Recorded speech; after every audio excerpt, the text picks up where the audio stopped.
Bonjour et bienvenue en compagnie du service français de Radio Taïwan International. Nous sommes le dimanche 27 avril et vous êtes en compagnie de Valentin Floquet, Lisa Dufaux et François-Xavier Boulet pour vous présenter On en parle à Taïwan.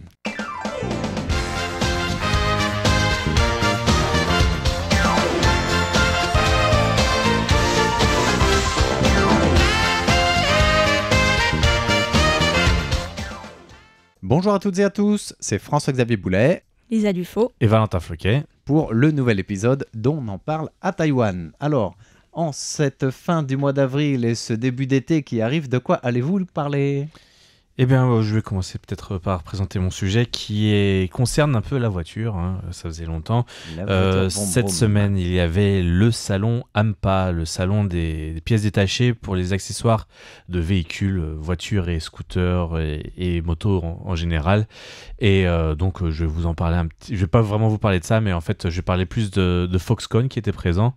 D'accord. Et aussi de leur projet de voiture électrique. On va faire un petit bilan parce que ça fait bientôt 5 ans qu'ils ont ce projet-là. Ils avaient fait des promesses pour faire un planning sur 5 ans. Donc, on va faire un petit bilan de ça. D'accord. Et toi, Lisa ? Alors moi j'ai un sujet beaucoup plus léger aujourd'hui, j'ai plus un sujet de société puisque je vais vous parler du système de caisse en libre service dans les magasins de proximité et de la question du vol et de la responsabilité des clients. Ah, du vol, d'accord, dans ce sens-là. Ouais. Je croyais que c'était du vol où c'était des caisses en mode drone qui peuvent voler pour te suivre et tu payes comme Pas ça. encore. Non, pas encore. Et moi, je vous parlerai d'une graine en parlant de vol, mais un autre vol, là pour le coup, d'une graine de quinoa rouge de Taïwan qui, après 7 mois dans l'espace et tout un laps de temps d'études, d'analyse, de recherche dans une université, retrouve sa terre d'origine à Pingtung dans le sud. Voilà. Alors on commence par... On va commencer par les véhicules électriques. C'est parti. Alors, donc, comme j'ai dit, cette semaine, je me suis rendu au salon AMPA. Je ne l'avais jamais visité personnellement. Je voulais voir un peu ce que c'était. Alors, c'est un salon très professionnel. C'est vraiment principalement des usines qui cherchent à trouver des distributeurs, des vendeurs pour leurs produits. Donc, principalement... de tout ce que c'est faire Taïwan dans les véhicules, donc ce qui est éclairage, pièces usinées, ce genre de choses, c'est un peu spécial. Ouais. Mais voilà, il y a un peu de tout. Et donc aussi dans ce salon, il y avait un petit stand, enfin c'était un des plus gros stands, mais c'est un petit stand par rapport à la taille des stands que fait d'habitude Foxconn, pour présenter un peu leur projet et leur dernier véhicule, les dernières avancées dans leur projet de véhicule électrique. Alors juste avant de développer Foxconn, ce salon-là, AMPA, il dure combien de temps ? Il dure 3 jours. 3 jours. Du 23 au 26. Donc voilà, moi j'y suis allé donc ce vendredi, le 25, et j'ai eu un peu de chance parce que je suis retombé sur quelqu'un que je connaissais bien chez Foxconn, qui est le conducteur de véhicules de rallye, qui présentait un petit peu toute son épopée. Représentait parce qu'il a déjà fait plusieurs tournées dans Taïwan pour présenter notamment chez Luxian son aventure de rallye. Une aventure que tu avais partagée à l'antenne. Voilà, j'avais partagé et j'avais interviewé même lui personnellement pour avoir son ressenti et qui nous explique un peu quelle était sa démarche. Voilà, donc voilà, et puis voilà, je suis arrivé sur le salon et il était en train de faire sa présentation et c'était super. Ça m'a permis un petit peu de... il a expliqué d'autres choses avec d'autres images, donc c'était aussi un peu intéressant de voir un peu toute la partie technique de préparation du rallye. D'accord. Voilà, donc ça c'était un petit point à côté, mais on va peut-être surtout parler donc du point sur le projet des véhicules électriques de Hon-Hai aujourd'hui. Donc Hon-Hai, c'est l'entité taïwanaise de Foxconn. Voilà. Foxconn, c'est l'entité chinoise, c'est la marque chinoise en fait. Et sachant que là, on va parler plus précisément de Foxtron principalement. Foxtron qui est la fusion entre, toi tu le sais ? Entre Foxconn et... P4N ? Je sais pas. Et Hulong. N'importe quoi.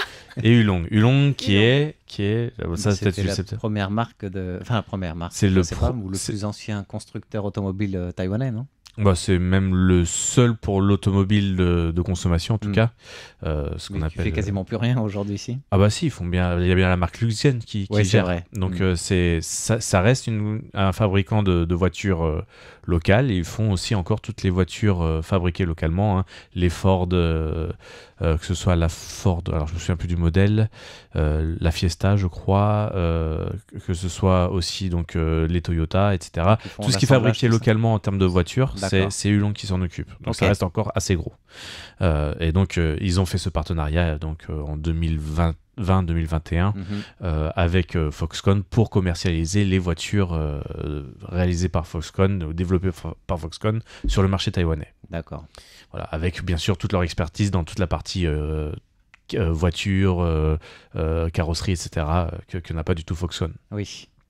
Voilà. Alors, Foxconn, qu'est-ce qu'il apporte dans ce partenariat ?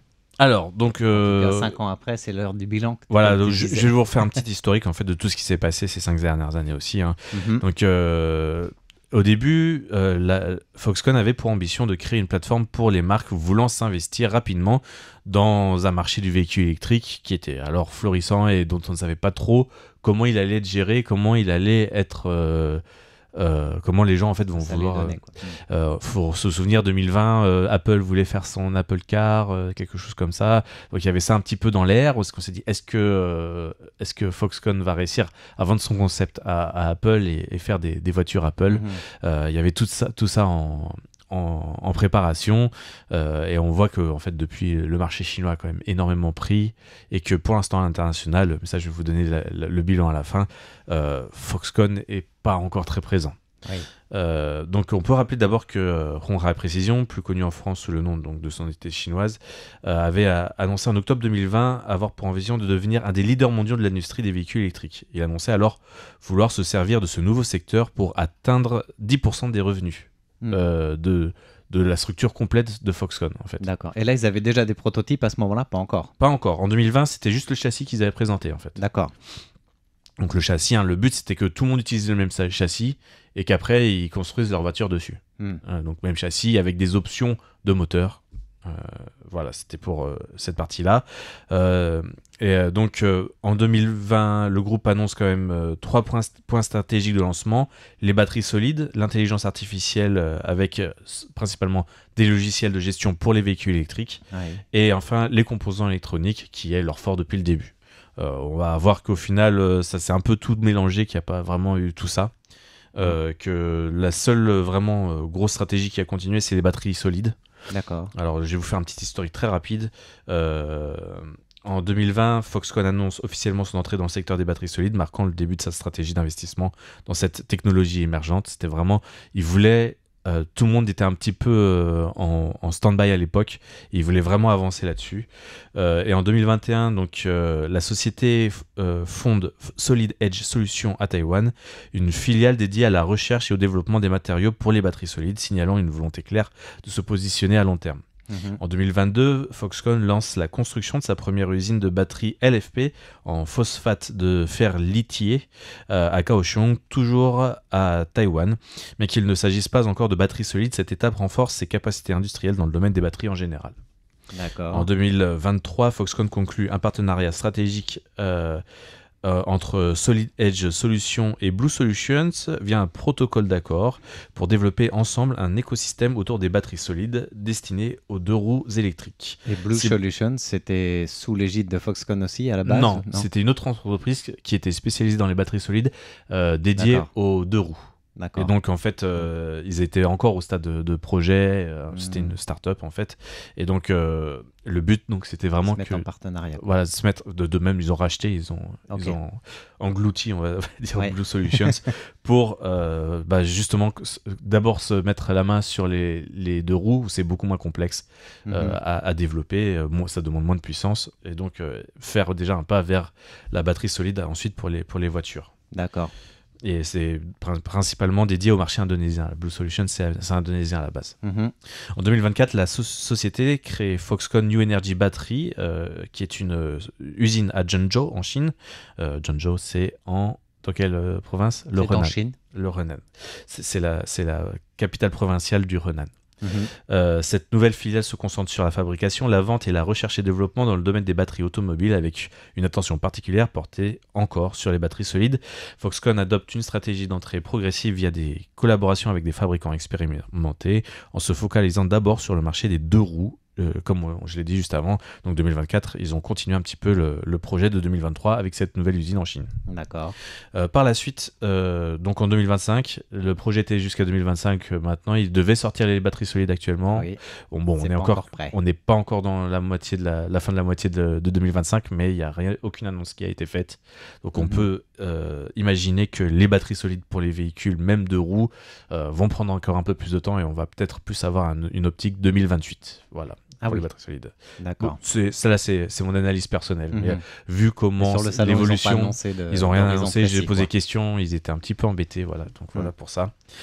Ensuite, donc pour les véhicules en général, je vais peut-être parler juste du modèle C, qui dans sa première phase de lancement avait pour objectif de faire un POC en sortant un véhicule commercialisé sous 3 ans après sa conception. C'était vraiment, comme je disais, le but c'était de montrer en fait aux autres POC, un Proof of Concept, c'est montrer en fait aux fabricants ou à des marques qui n'ont aucune expérience dans le véhicule électrique qu'en 3 ans ils pouvaient sortir une voiture. Voilà, c'était le projet. Et donc c'est devenu ce qu'on appelle la N7, on la voit un peu partout maintenant à Taïwan. Je vais vous dire, les chiffres sont assez intéressants. Dans sa version commercialisée par le constructeur taïwanais Yulong sous la marque Luxgen, et dont le premier prototype est montré lors de la HHTD, donc c'est la keynote de Foxconn chaque année en 2021. Donc entre l'annonce en octobre 2021 et la réception des premiers véhicules en juillet 2024, il aura suffi de 2 ans et demi en tout pour lancer le produit, ce qui est une prouesse dans le monde de l'automobile en étant en plus un nouvel acteur. Même si les véhicules électriques demandent un petit peu moins de développement, un moteur électrique demande beaucoup moins de précision et de recherche qu'un moteur thermique. Du coup, à ce niveau-là, ils ont gagné leur pari de le faire en 3 ans. Voilà, et donc ils ont pu vraiment faire leur POC, leur Proof of Concept. La N7 est un véhicule qu'on voit de plus en plus dans les rues taïwanaises, même en taxi. Et à Taïwan, la N7 est un véhicule qui fait un très bon démarrage avec 7121 véhicules vendus pour l'année 2024 et 1120 véhicules sur le premier trimestre 2025, faisant d'elle la 2e voiture électrique la plus vendue à Taïwan. D'accord. La première étant la Tesla Model Y. Voilà. D'autre part... J'avais la marque, mais j'avais pas le modèle. Voilà.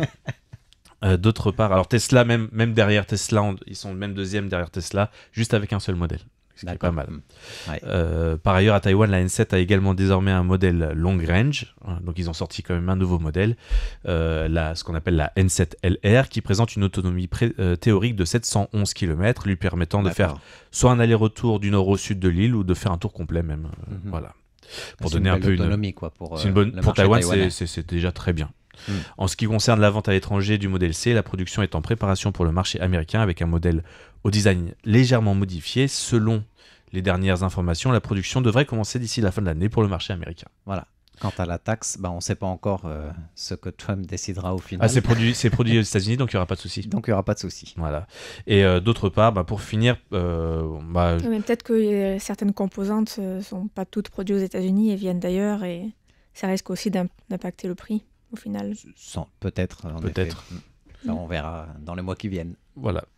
Et donc, après, il y a eu plein d'autres modèles présentés chaque année. Je ne vais pas vous faire le détail, sachant que l'autre produit qui a bien marché, c'est le modèle T, qu'on voit aussi un peu dans toutes les rues de Taïwan, ce qui est le bus Foxtron, là, qui est bien sous la marque Foxtron et pas sous la marque Luxgen. Et là, c'est un marché qui a le vent en poupe. Voilà. Et le prochain modèle à sortir, ça va être le modèle B, qui va être commercialisé sous le nom de N5 chez Luxgen, et qui va être une petite citadine, parce que le modèle C est je ne l'ai pas dit, mais c'est un SUV. Oui, c'est un genre d'hybride entre le monospace et la voiture, et le 4x4. Donc il y aura aussi la petite citadine. Voilà, et la petite citadine va sortir donc d'ici la fin de l'année aussi. D'accord. Eh bien, moi, je voulais vous parler d'un sujet qui n'a rien à voir, du système de caisse en libre-service dans les magasins de proximité, puisqu'un magasin 7-Eleven, situé sur le campus de l'Université nationale Yangming Jiaotong à Hsinchu, a publié un article lundi indiquant que le service de caisse automatique allait être suspendu pour un article en particulier suite à de nombreux vols. Je ne sais pas si vous savez de quoi il s'agit. Oui, j'ai vu et je me souviens plus de quoi. Qu'est-ce qu'ils ont volé? J'ai vu ça passer. Alors, juste avant, on peut dire que ce système de caisse automatique, ça existe depuis vraiment de nombreuses années, pas que à Taïwan, c'est même assez répandu en France, dans les supermarchés.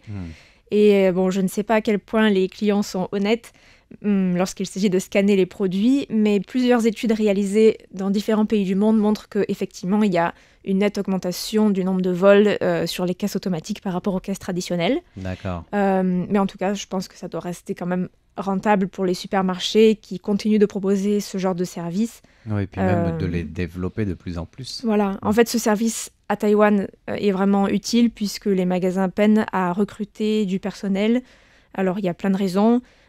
Pour cette pénurie de main-d'œuvre, il y a les faibles salaires, la pénibilité du travail, mais aussi la baisse de la natalité et le fait que ce type d'emploi n'est pas encore ouvert aux travailleurs d'Asie du Sud-Est qui travaillent à Taïwan avec un contrat spécial négocié avec Taïwan.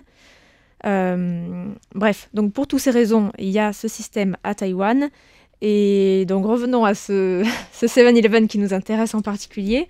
Je me souviens du produit. Tu vas nous le dévoiler tout à l'heure. C'est une information qui a particulièrement attiré mon attention puisque les Taïwanais ont plutôt la réputation d'être assez disciplinés quand il s'agit de ce genre de choses, je trouve.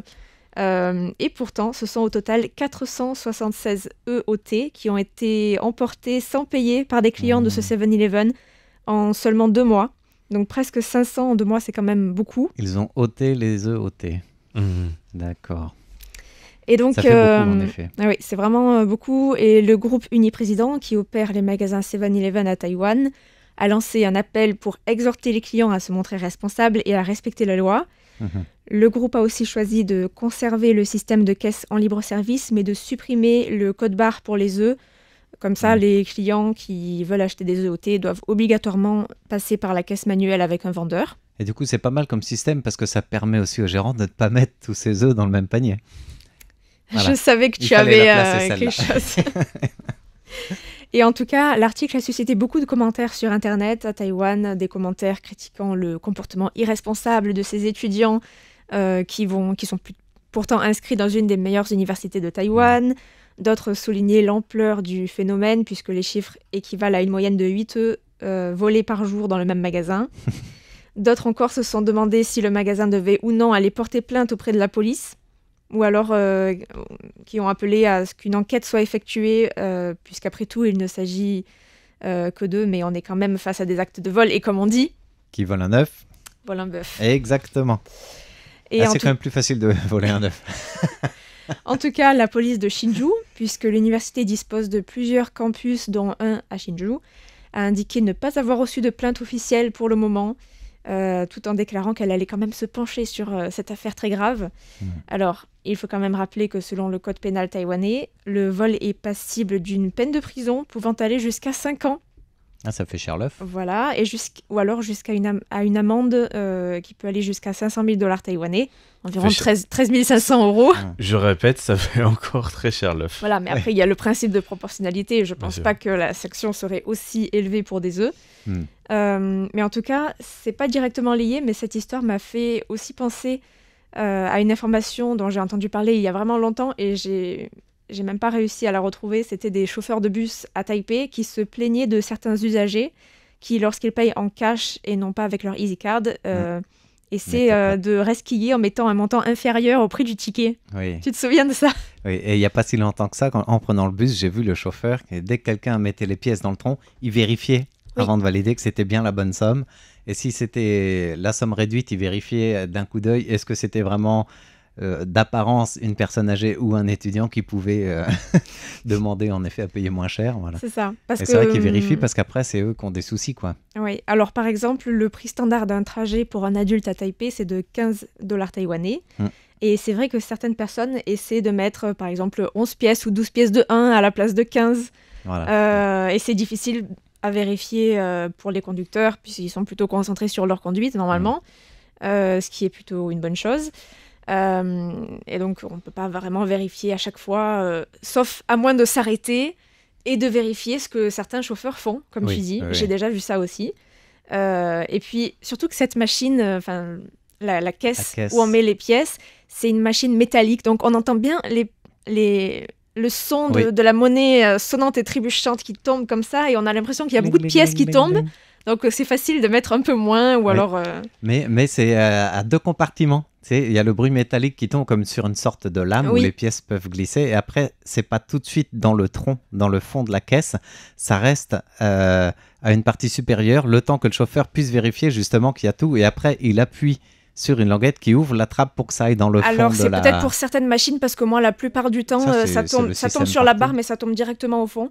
Alors, tu vérifieras, c'est un double fond. J'ai vérifié déjà. Et en fait, ça me stresse justement parce que moi, ça m'arrive de ne pas avoir mon EasyCard et je mets que 2 pièces, une pièce de 10, une pièce de 5. Et j'ai toujours peur que le chauffeur pense que je n'ai pas mis assez et que je me fasse, je sais pas... Non, mais ils ont l'œil et puis l'habitude. Mais c'est vrai qu'il y a normalement tout un climat de confiance qui fait qu'on n'imagine pas les Taïwanais gruger sur des œufs ou sur un trajet de bus, quoi. Et pourtant...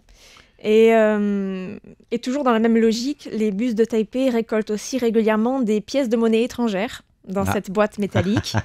Alors en 2015, un article était sorti dans le Taipei Times indiquant que le réseau de bus de Taipei avait collecté plus de 100 000 pièces de monnaie étrangère, quand même. Mais sur les 4 dernières années. Ainsi que 10 000 jetons, des jetons utilisés pour des jeux, peut-être dans des arcades ou je ne sais quoi. Donc ça, c'est il y a 10 ans de ça, mais aujourd'hui, est-ce que c'est la même chose? Je suis sûre que ça continue. Des pièces étrangères introduites dans la boîte à la place de véritables pièces de monnaie. Alors, les compagnies de bus ne savent pas trop quoi faire de ces pièces et de ces jetons et vont parfois les revendre à des ferrailleurs. D'accord. Alors, toutes ces pièces étrangères et jetons collectés entre 2011 et 2015 pesaient au total 400 kilos. Donc c'est quand même pas mal. Ça fait une petite bagatelle. Voilà, donc avec des pièces chinoises, des pièces américaines, canadiennes, vietnamiennes, un peu de partout dans le monde. Et c'est vrai que si on peut les recycler, c'est pas mal. Et donc tout ça pour dire qu'à Taïwan, même si on peut avoir l'impression que les gens respectent bien la loi, la nature humaine est la même partout. Donc les resquilleurs sont partout. Même s'il s'agit peut-être à Taïwan de forme un peu moins visible, un peu moins... Voilà. spectaculaire. Voilà. Et il n'y a pas vraiment de gens qui sautent par-dessus les tourniquets dans le métro. Ça se voit pas. La grande question, c'est combien d'œufs ils vendent par jour, par contre, dans ce Seven On ira y faire une enquête pour savoir en proportion. Alors moi, je ne vais pas vous parler des œufs ni de vol, mais plutôt on le disait dans l'introduction, des graines de quinoa rouge. C'est une plante endémique à Taïwan, une fleur, et qui retrouve ses propres racines après un voyage dans l'espace. On va dire qu'elle ne l'a pas volé. Exactement. Alors, elles font partie, je ne sais pas si vous aviez entendu parler de ce projet lancé en 2020 par l'agence spatiale japonaise, qui avait demandé dans un projet d'Asie, donc c'est pour plusieurs pays d'Asie, le projet s'appelait, dans la région Asie-Pacifique, le projet des herbes de l'Asie pour leur avenir. Donc des herbes dans l'espace pour l'avenir. Voilà, l'idée c'était d'envoyer des herbes ou des graines dans la station spatiale internationale, les laisser quelque temps sur place et puis faire des analyses scientifiques et les ramener sur Terre pour voir s'il y avait des changements dans l'évolution de la plante ou pas. Donc ce projet des herbes asiatiques dans l'espace pour l'avenir a vu la sélection de 9 pays participants, dont Taïwan, avec 4 graines qui ont été précieusement sélectionnées par les chercheurs des laboratoires nationaux, en fait, taïwanais. Alors, il y avait une orchidée qui avait été choisie. Il y avait le quinoa rouge de Taïwan, qu'on appelle, de son nom scientifique, le Chenopodium formosanum coides. Et c'est celui-là qui nous intéresse aujourd'hui. Mais il y avait aussi graines de tournesol et graines de poivron. Voilà, pour un peu tout resituer. Et elles ont été envoyées, alors on le disait, le projet daté de 2020, elles ont été envoyées fin 2020 dans l'espace avec les graines d'autres pays, au total 9 pays participants. Et puis au bout de 7 mois, elles sont revenues à la maison, après leur séjour sur le module de laboratoire japonais Kibo, qui est dans la station spatiale internationale.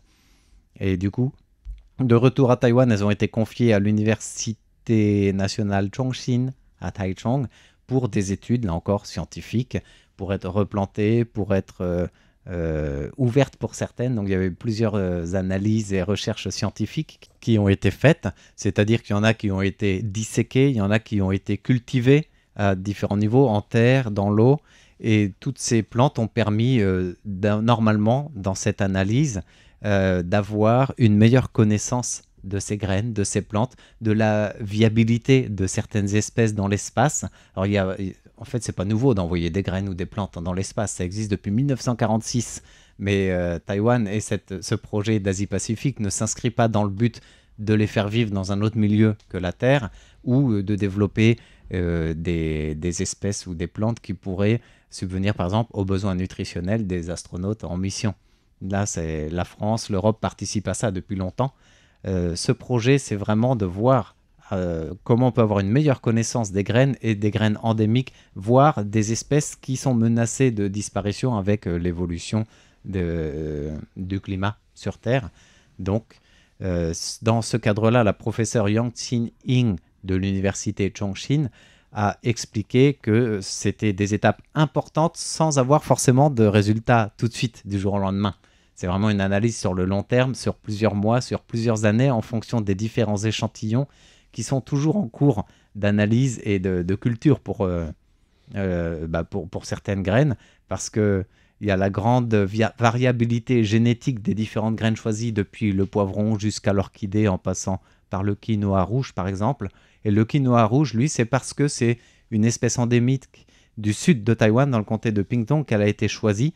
Et le rôle clé de cette recherche, c'était aussi de pouvoir la réintégrer dans le comté de Pingtung, alors que c'est une espèce qui était quasiment disparue. Et c'était notamment une collaboration lancée entre le comté de Pingtung et l'aide aux peuples autochtones des Rukai et puis aussi des Paiwan, de recultiver ce qui est cultivé dans le passé mais qui ne cultive plus aujourd'hui, avec l'université nationale Chongqing, pour avoir une meilleure connaissance scientifique et donc une meilleure culture de quinoa rouge pour le replanter avec succès à Pingtung. Et la cérémonie de retour des graines dans leur terre natale a eu lieu cette semaine. Voilà pourquoi nous en parlons aujourd'hui, avec aussi tout un plan éducatif de ce projet, puisque l'université Chongqing, en collaboration avec l'agence spatiale japonaise, font des modules d'expérimentation spatiale auprès des différentes écoles qui peuvent collaborer à cela, et puis des différentes connaissances laboratoires en environnement spatial.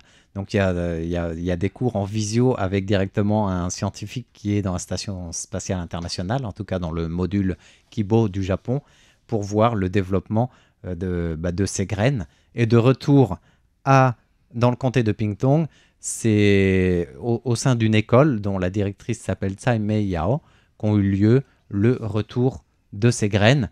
Et ils ont fait un petit peu de prouesse, je pense, et ils ont un peu tiré loin. Cette collaboration des graines dans l'espace veut envoyer en retour les jeunes écoliers de Pingtung dans l'espace, puisque la directrice de l'école dit « Si on arrive à bien replanter les graines de quinoa rouge dans notre comté, ça montre que nos jeunes, ils ont les racines pour avoir les pieds sur terre, mais la tête dans l'espace comme les graines l'ont été ». Avec un petit clin d'œil avec le site de lancement des fusées national qui a été décidé où ? Dans le comté de Pingtung, juste à côté, quoi. Donc ils veulent en fait faire d'une pierre deux coups, revivifier cette culture de quinoa rouge qui est quasiment disparue de Pingtung, encore une fois, et en même temps donner des atouts éducatifs pour développer sur place tout simplement la recherche et peut-être l'économie finalement de Pingtung liée avec la recherche spatiale et puis tout le rêve de mettre un pied sur Mars, sur la Lune ou je ne sais où. Oui, parce que c'est vrai que la recherche est maintenant pour l'instant très centrée sur Tainan. Tout à fait. Donc là, c'est l'avenir qui dira si ces graines prennent de la graine justement et retrouvent cette culture. Donc, si vous voulez voir à quoi ça ressemble, il y a une photo sur l'article lié à cette émission sur notre site internet. Eh bien, merci. Voilà. Eh bien, on arrive déjà à la fin de l'émission de ce jour. Merci de votre écoute. C'était On en parle à Taïwan, présenté par Valentin Floquet, Lisa Dufaux et François-Xavier Boulet.